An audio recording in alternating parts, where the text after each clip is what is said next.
exercise, we're going to be talking about ground tension.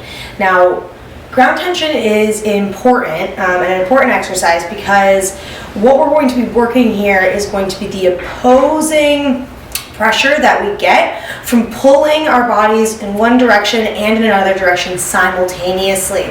This allows our bodies to work bilaterally as well as in the transverse plane to fully engage our pillars, so our backs, our cores, and our glutes, to create the most stable position as possible, right? So to start off, we're going to just work with our feet. This can be done in just about any position, okay? But to get the hang of it, we're gonna start in a staggered stance where our one foot is flat in front, our knees are in line, and then the other foot is back up on the toes, all right? So from a side view, we look like this, all right? From here, we're going to do a slight bend in the front knee. Keep those knees in line.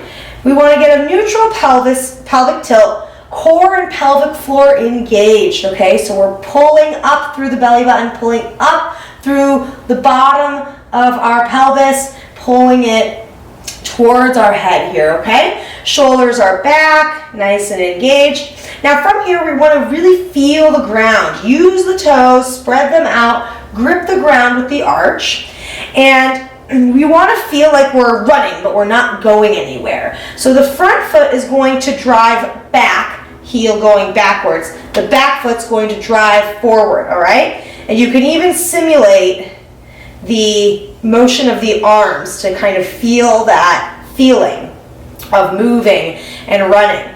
And now when you feel this, your hamstrings should be on fire, your glutes should be on fire, your adductors and your quads should all be working here, as well as the core and of course the upper body to a little lesser percentage, but still engaged, all right?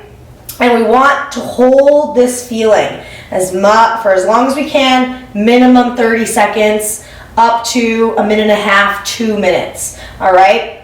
And this is useful and important because when we start getting into any bilateral movements like lunges or basic running, basic walking, any kind of single leg movements here, we want to understand the way that our hips and our body aligns. So keeping that square between the hips and the shoulders is going to be crucial to finding balance, all right? Learning how to engage and ground down through the feet into the ground and stabilize in that way is going to help provide you with not only a mental understanding of stability, but also a physical understanding of stability. So go give it a try.